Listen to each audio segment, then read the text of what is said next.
Hello, I'm Femyo K and you're in the stream. Today, conspiracy theories. Why do people believe them? And are they helping or hurting society?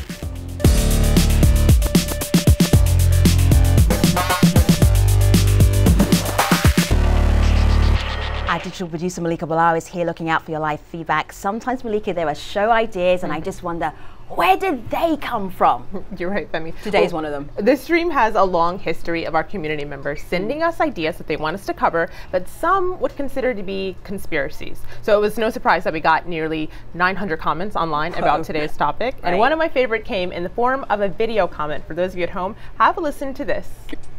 Why believe in conspiracy theories? The question is, why not? So you can answer that question for us. Just make sure you use the hashtag AJStream. You know, Malika, you just played that video. Do you know how I want to answer that video? How? With this. That's spooky. That is very spooky. We are going to be very serious though, because there's so much to talk about conspiracy theories, and to help us do that we have Jesse Walker in the studio. Jesse has just had a new book published called The United States of Paranoia, a Conspiracy Theory. He's also the book editor for Reason magazine. Jesse, great to have you in the stream. I'm glad to be here. You'll hear so much more from Jesse in just a moment. So, from UFOs and aliens to 9/11 truthers and the so-called New World Order, conspiracy theories that challenge the official story can be found all over the internet. People who believe in them say they see patterns and clues that government and media are hiding. Here's a mashup of what's out there. It's my opinion that a Boeing 757 did not hit the Pentagon. Talking about this a few years ago is extremely dangerous. What's coming out of your tap water, if you live in a place where you get fluoridated water, is a chemical They operate by covert means, and the policy is a planetary government to carry out the extermination, the murder of at least 80% of the world's population. It's entirely possible to program what he will think. And yes, it's even possible to program people to laugh at the mere mention of the word conspiracy. So, why are some conspiracy stories so popular, and what does that popularity say about us?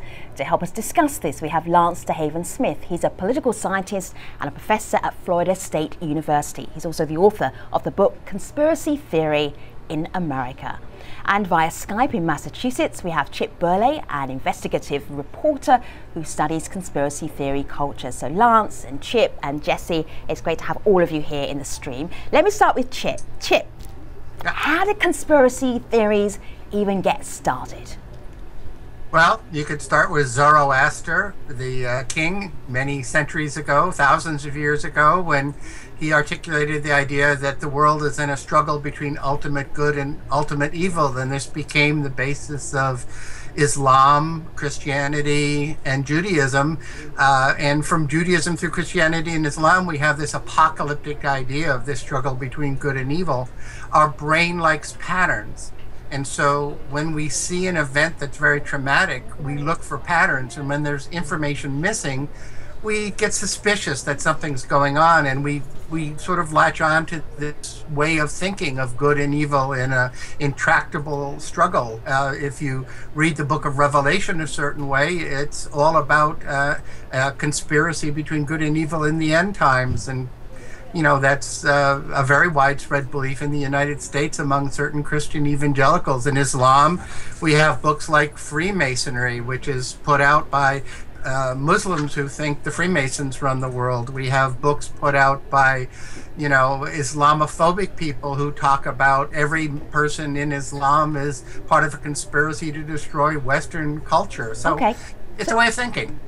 So, Chip, are you basically saying we've always had them? It's just part of the way that we're made up as human beings? Yes. Okay. So, Jesse, you spent decades looking at conspiracy theories, or everything's sort of put into your book. So you've got a really great overarching view of the themes and why they work, etc. What would be, as far as you're concerned, the vital ingredient? What would a great conspiracy theory need to have for it to kind of catch on? Well, A conspiracy theory catches on if it speaks to the anxieties and experiences of particular people. And that's sort of what the book is about ultimately, is that some conspiracies are real. I mean, some conspiracies happen, and I discuss those in the book. But even when a conspiracy theory says absolutely nothing true about the object of the theory, it says something true about those anxieties and experiences. And you can learn a lot about people's lives, where they're coming from, just by looking at the sort of stories that catch on. Can you give us an example? Oh, sure. Well, one classic example would be, in the 1980s, there was talk about, white doctors deliberately injecting black babies with AIDS. And of course, this isn't true, but it comes on the heels of a long history of abusive and high-handed treatment of black people by the white medical establishment, including some things like the Tuskegee experiment, which are legitimately considered conspiracies. I mean, that was some people from 1932 to 72, I believe, they were offered by the Public Health Service free medical care, and they weren't told that they had syphilis, right, because that's they a famous case. And they wanted to study whether syphilis affected black people and white people differently, and they didn't bother to say what was going on until the 1970s. So when you have that history and just day-to-day mistreatment, it becomes easier to believe something like the AIDS story. So let's take that, just unpack that little story there. So who starts that? Are we saying it's a rumor or a conspiracy theory? Well, I think it's the same thing. Well, I mean, rumors often involve conspiracy theories. I mean, and part of what I did in the book was like reading texts by sociologists who were tracking rumors decades ago, because you don't have, Facebook logs from what people were exchanging back then. But fortunately, some people went out into the field and, talked to folks. For example, going around the South in the 1940s 's and hearing stories that people thought, there were different versions, that there were these Eleanor clubs, which was going to be like a black revolution led by Eleanor Roosevelt, or swastika clubs, which was supposed to be, the underclass working with Hitler and so on. These weren't necessarily written down by people to circulate them, but people, talked. So let me bring in Lance into the conversation. When I hear some conspiracy theories, Lance, I automatically just smile or laugh. Why do you think that is? Did you think that there are certain personalities that start them and means that we don't take them as seriously as we should? No, I think that the term conspiracy theory was popularized by the Central Intelligence Agency to discourage suspicion about the Warren Commission conclusion that President Kennedy had been killed by a lone gunman. And that term is used now to suppress suspicion. It tends to equate or lump together all kinds of very different suspicions, from the suspicion that there are evil groups, classes, races that are doing things, to the suspicion that President Kennedy was killed by a conspiracy. And those are very different things. You might, if we're going to psychologize all this, you might say that there's a psychological tendency to look at people's suspicions and lump them all together and not make reasonable distinctions and then poo-poo them, so that you feel superior to everyday people.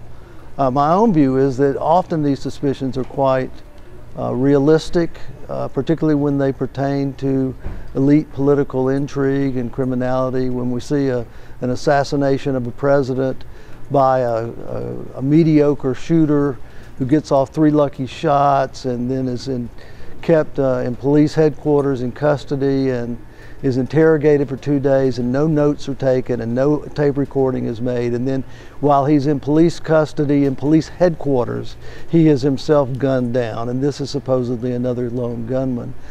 The problem with the official accounts of these events is often that the government benefits from them. I mean, the person who became president after President Kennedy was killed was Lyndon Johnson, the vice president, and he had control of the investigation, and that's often the case. You see these events, and the people that control the investigation benefit from them and may have had some responsibility or role in being responsible for not allowing these things to happen. Well, Chip, it's that very intrigue that Lance was just talking about that our community online is picking up on. Poyan on Facebook says, the real question is, why do some people actually believe there are no conspiracies? That's irrational, almost to an irresponsible degree. And so a couple people picked up on that. Abdul Karim says 60 years ago, the U.S. role in an Iranian coup was a conspiracy theory, confirmed today. We saw the news come out yesterday. Nadim on Twitter says the whole NSA thing would have sounded like a conspiracy theory just a year ago. He's referring to PRISM. So unpack a couple of those for us. Well, can I jump in and just say that first of all, the concept of conspiracy theory was developed after World War II to describe totalitarian political movements like Stalinism and Hitlerism. It did not emerge around 9/11 or, you know, the Iranian coup story came out decades ago. It was just admitted by the CIA, but it's been written about for decades. The very few people deny that there are real conspiracies in history. I worked on lawsuits as a paralegal investigator against the FBI, CIA, military intelligence, and the Chicago Red Squad for spying on people like Jesse Jackson. So there are real conspiracies in history, but proving them takes actual legwork, actual research, actual facts. Lance, you were speaking at the same time as Chip and we didn't quite hear you. Can you just backtrack a little bit so we can hear what you wanted to say? Well, the idea that the conspiracy theory concept came out of the social sciences, it had been used by Karl Popper. Right. And it had been used by Charles Beard, or people criticizing Charles Beard's conspiracy theory of the 14th Amendment, but it wasn't popular. It wasn't used in the newspapers, and it wasn't used in everyday conversation until 1964. A simple Google search where you can do a word search on the use, or a search in New York Times will show you that the term grows in popularity. I mean, it's used just a handful of times in the New York Times, even in 1963. And then immediately within the first 5 to 10 years, you see it used 20, 30, 40, 50, 60 times. Okay, so Lance and Chip, let me just bring Jesse back into the conversation. Jesse, go. Yeah, I do want to say something about the way the phrase conspiracy theory gets used, because there is a lot of sort of lazy, sloppy usage of it. Because on the one hand, anything that's sort of skeptical towards power or towards the conventional wisdom is often written off as a conspiracy theory, even if it doesn't invoke a conspiracy. And then on the other hand, you know, the political center, the establishment, you know, they have their own conspiracy theories. We're not just talking about people on the fringe. Oftentimes, conspiracy theories aren't called conspiracy theories because they're widely accepted. But I mean, just to give like an obvious example from about a decade ago, the phrase axis of evil, right? An axis is an alliance. The idea that Iran and Iraq, you know, these classic enemies, were secretly allied, which is embedded in that phrase, axis of evil, is a conspiracy theory, and I think a rather silly one. But it was not treated as a conspiracy theory, and even by the people who tended to criticize it a decade ago. So I think that there is a way in which, you know, this phrase is used to dismiss people who shouldn't be dismissed, and to let some people off the hook who shouldn't be let off the hook. And that's quite apart from, you know, where it originated, the phrase. Sure. Malika. Well, Chip, some members of our community say there is a reason that people believe in conspiracy theories. Magdalena says it's because there's less and less transparency in politics, especially in Western countries. A lot happens behind shut doors, but we don't know what happens. And on Twitter, Antia agrees with that. He says conspiracy theories are created when people are dissatisfied with their governments. So Chip, does that play into this? I think that's exactly right. They're both right. I think that conspiracy theories become a social phenomena when the government lacks legitimacy, it lacks transparency, and it's engaged in skullduggery. And so the government's failure to be transparent often helps create conspiracy theories that emerge. And also the government itself has conspiracy theories, like during the McCarthy period, the theory of the Red Menace, in which every liberal was a closet communist. And, you know, after the Kennedy assassination, you have books like None Dare Call It Conspiracy, or my personal favorite, Communism, Hypnotism, and the Beatles. So conspiracy culture after the Kennedy administration's, the assassination of Kennedy really did become mainstream. But the point is, it's the trauma, it's the anxiety, it's the fear that something's going on that's outside our control, coupled with government's lack of transparency that allows this to spread so widely. Let me just ask Lance something. Lance, I want to revisit something that we did just before we started in the pre-show, because I was quite amazed by what happened between you and also between Chip, and I want all of our audience to actually hear it. We were talking about classic conspiracy theories, and one of them was that Pearl Harbor was deliberately allowed to happen. What was your response when I threw that to you? Well, I had studied this. I've read Charles Beard's book. It stood up well to criticism by historians. There were 4 investigations over a period of about 2 decades into this matter, and slowly it was realized that yes, the Japanese were backed into a corner, and the Americans knew it was coming. I think the conclusion of historians was, well, even so, it worked out well. It was the right thing to do. Roosevelt needed the American support, needed to get us into the war and to fight fascism and Nazism. And so they looked at it like, well, it was not good, but it worked out well. Sure. And so this kind of got buried. So you studied this, Lance, and then Chip, your immediate response to Pearl Harbor was deliberately allowed to happen is what? Baloney. You know, if you selectively look at the critiques of the Beard theory, if you dismiss all of the studies that have failed to find, a smoking gun, you'll pardon the term for such a tragic event, in terms of how the reports of a fleet, never got to the proper people. There have been investigations after investigations by all kinds of people who say, it's an interesting theory. It may well have some element of fact, but it's just not provable. It is still a theory that's unsupported by evidence.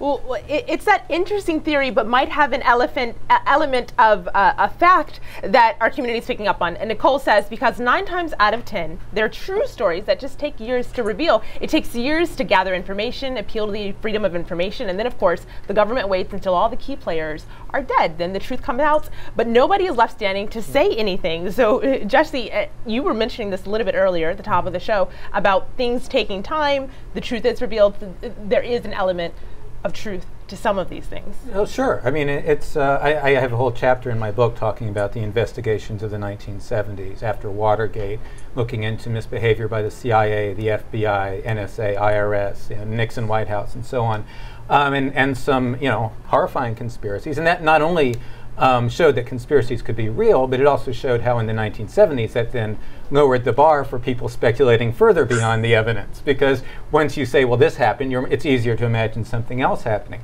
And some of those speculations then do actually turn out to be true. I mean, Mark Felt turning out to be Deep Throat, and the fact that in fact Deep Throat was working his own conspiracy, wanting to become director of the FBI, leaking information in order to embarrass the people who were doing the official investigation into Watergate in hopes that Nixon would fire. If I had written this in 1995, it would be considered as a conspiracy theory. Nowadays, that's the mainstream account of what happened. So sure, there's always new information coming out. And Chip, one of the central questions we asked at the very beginning of this show was, is this good or bad for us as a society? The fact that there are rumors out there, that maybe sometimes some of them turn into actual facts, maybe decades later, and maybe some of them are just baloney, as you say. Is this having a bad impact on us as a society? Well, I wrote a study calling conspiracy theories toxic to democracy, because when you have large groups of people in a society basing their decisions on speculation and gossip, it really unravels the whole idea of informed consent in a democratic society. Certainly, there are criminal elites, and people like C. Wright Mills and G. William Domhoff and other sociologists write about how some power elites are engaged in activities which are harmful to the society, build their own power and privilege in an unfair way, and are secret.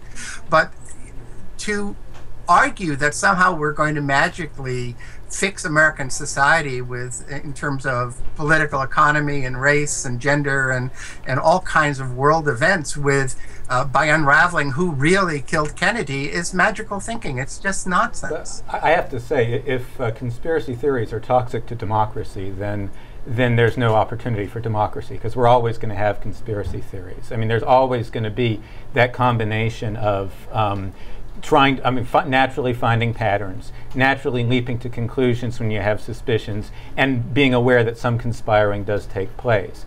So I would turn that around and say that the lack of transparency and the existence of institutions that are able to act in a high-handed and abusive manner, that makes certain sorts of conspiracy theories inevitable, and those are toxic.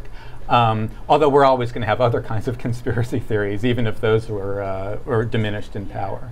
Well, Femi, you asked about the impact on society. We actually got a video submission from one of our community members. Zaid had this to say about what this is doing to our society. So why do people believe in conspiracy theories? It's just because they've been burned too much by the official truth. They have been lied to by public officials, by movie stars, by all sorts of people who they should be trusting and who should be able to tell them the unvarnished truth. But, you know, instead they seek out alternative pieces of information because they just don't trust the officials anymore. I think that's a big problem, not only for the public, but for officials who need to be earning the public's trust, and that starts by telling them the truth. And when you can't trust movie stars, then who can you trust? Right. That's the biggest conspiracy theory of all. So, Lance, we're almost done with this part of the program before we head to the post show, but I did want to get back to you because there are certain conspiracy theories that you feel really deserve to be investigated. Just very briefly, so you can blow our minds before we head to the post show, which ones do you feel actually we should investigate that? Oh, I think we should investigate all assassinations and attempted assassination in American history, reinvestigate the Kennedy assassination, the assassination of Robert Kennedy, of Martin Luther King, the attempt on George Wallace, the attempt on Ronald Reagan. I think that we should reinvestigate the election of 2000 and 2004, the election breakdowns. I think we should investigate the defense failure on 9/11 and the anthrax letter attacks. That's very suspicious. And I think it's just a simple matter of holding people accountable. The conspiracy theory is as American as apple pie. I mean, the Declaration of Independence is a conspiracy theory. The first part is about inalienable rights, but the longer part is about King George conspiring to tyrannize the American colonists. So conspiracy theory or suspicion, conspiracy belief is a very central part of America's political traditions. Right. And we expect our public to be vigilant and to be suspicious because... That's great. That's where I'm going to leave it for now. Be suspicious. That's a huge long list. Lance has got a lot of work set out for him in terms of investigating some of the conspiracy theories that he believes in. We'll be talking about this a lot more in the post show at stream.aljazeera.com. But before we do that, here's Malika with a look at some of the other stories that we're following on the stream.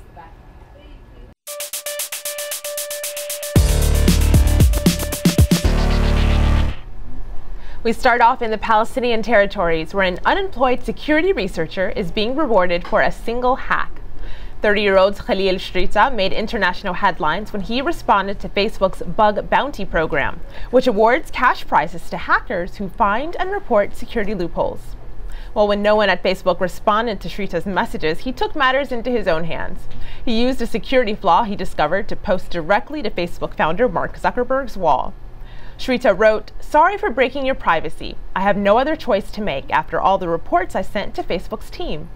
Well, the social network's security staff didn't take too kindly to his gesture, saying they refused to pay the bounty because he violated Facebook's terms of service. But what Facebook taketh away, netizens giveth. The head of a U.S. cybersecurity company launched a campaign to raise $10,000 for Shrita. And over on Twitter, hundreds of people are using the hashtag #HireKhalil to get Shrita a job. Hamza writes, "Google hire Khalil. He's a good coder with a great sense of humor and irony." And one quick final lead, Tuesday marked Afghanistan's first home football match since 2003. Twitter users posted photos like this one from Mujib of the excited crowds in Kabul, where they welcomed Pakistan for the first time in 36 years. And victory Instagrams when Afghanistan's national team beat Pakistan 3-0. Sayyida tweets, "Even in times of war, our country finds happiness. That's what you call strength." Well, those are our leads, and as always, we want to hear from you, so tweet us your ideas with hashtag AJStream. Femi? Thank you very much. Now, on the next show, what motivates people to lighten their skin? Millions of people around the world do it. Does white really mean beautiful? We will be discussing that tomorrow. We'll be discussing in the post show at stream.aljazeera.com conspiracy theories, and we will find out what the biggest conspiracy theory Jesse Walker has ever heard. It's a good one. See you online. Thanks for watching.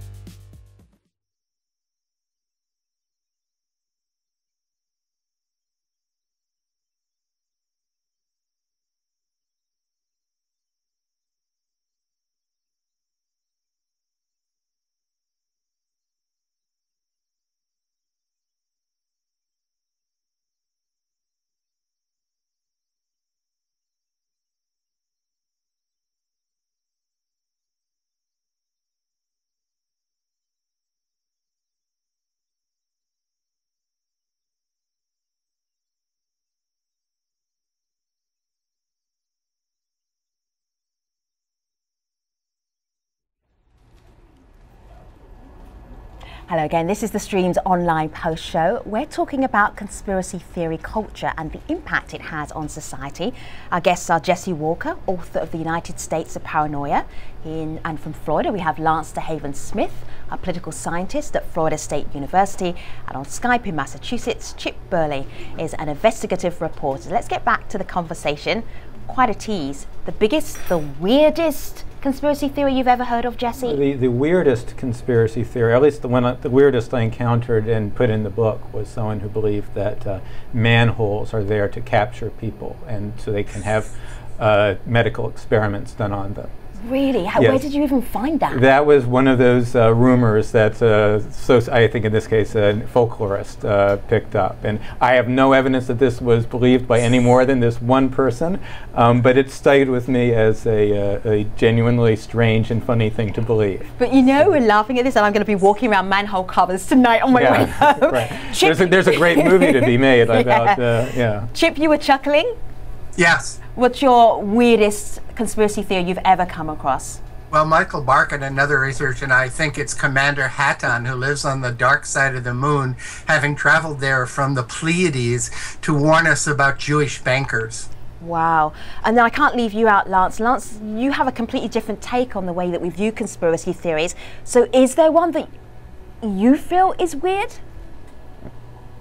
Not really. I mean, there are a lot of examples you could give that are far out. I am trying to stop using the term as much as I can and focus in on elite political crimes.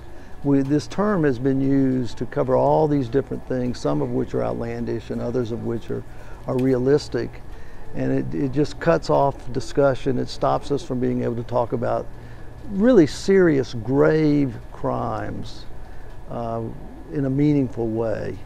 So my inclination is to say let's get away from talking about whether America went to the moon or this kind of thing, and let's talk specifically about 9/11, about the anthrax letter attacks, about simple things like the closing of the American embassies a couple of weeks ago and the timing of that. About the surveillance that's going on. Why don't we talk about government misconduct? Why don't we talk about inequality? Why don't we talk about organized supremacist groups? You know, I'm someone who has investigated government misconduct. I've helped put crooks in jail. And that's fine. I think it's fine to investigate. You've had a lot to say. You interrupted me. Why should I let you finish? Well, because they told us to have a conversation. What I'm trying to say is I'd like to have a conversation with you. So gentlemen, let's do this one at a time. My stereo hearing's pretty good, but not as good as it should be. So, Chip, what did you want to say? And then I'm going to jump back to Lance.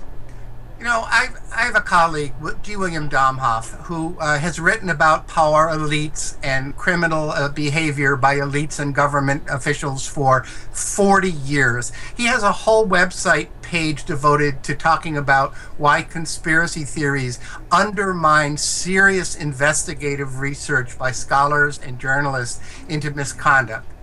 Well, I should say there are people who would read one of Domhoff's books, you know, the higher circles and so on, and say this is a conspiracy theory. I mean, the phrase does get used that way. Sure it does. Yeah. Right, Lance, please come back into the conversation. These are grave crimes. 9/11 has changed the fabric of American history, culture, civil society.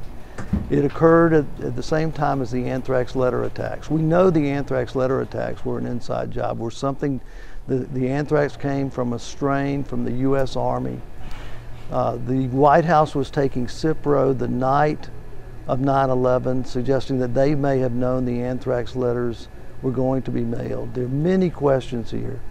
And dismissing this as something not to be studied, let's go talk about inequality and so on.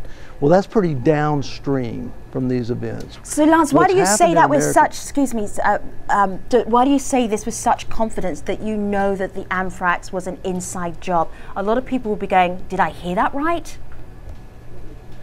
Well, the government itself has declared that. It said it was produced at Fort Detrick by Bruce Ivins, and it originally accused another man, Hatfield, another biochemist, of doing this. The Congress itself has raised questions about whether the anthrax attacks were adequately solved by the FBI. Right. The Wall Street Journal has had editorials concluding that the idea that this could have been developed by a single person is just totally inaccurate. All right. So we haven't solved the anthrax letter attacks. And what we know from these kinds of events is they tend to happen in clusters. It's not for nothing that you see the attacks on Daniel Ellsberg, and then the Watergate break-in, and then the stolen 1972 presidential election.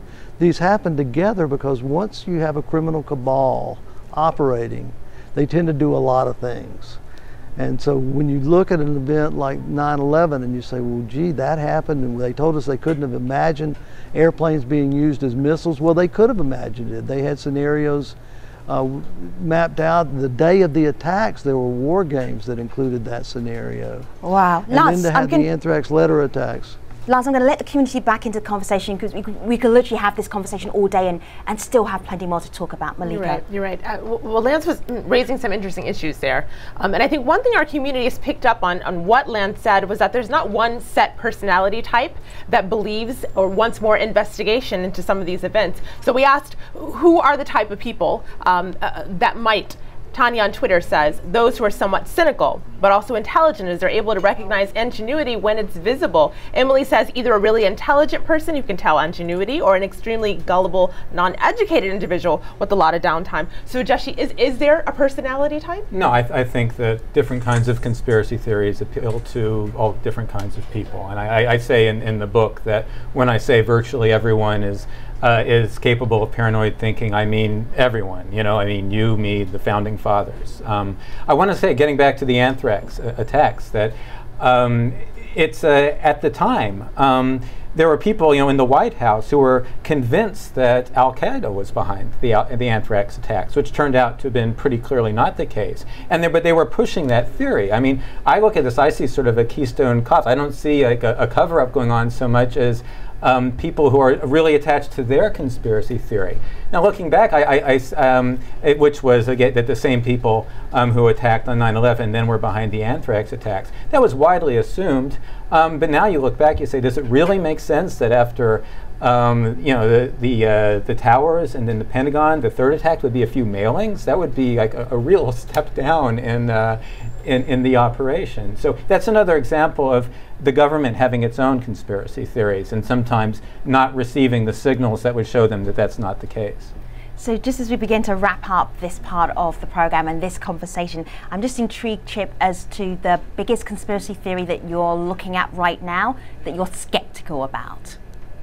No, I think what I want to argue is that people need to be skeptical about government. Government is often lacking transparency. So it's not that we should be suspicious of a conspiracy theory. It's that we should demand facts and evidence. And, it's really annoying to live in a society where speculation on Twitter is produced as social science. There is social science about conspiracy thinking and paranoia and apocalyptic belief, and we've not talked about it today. That is a conversation that...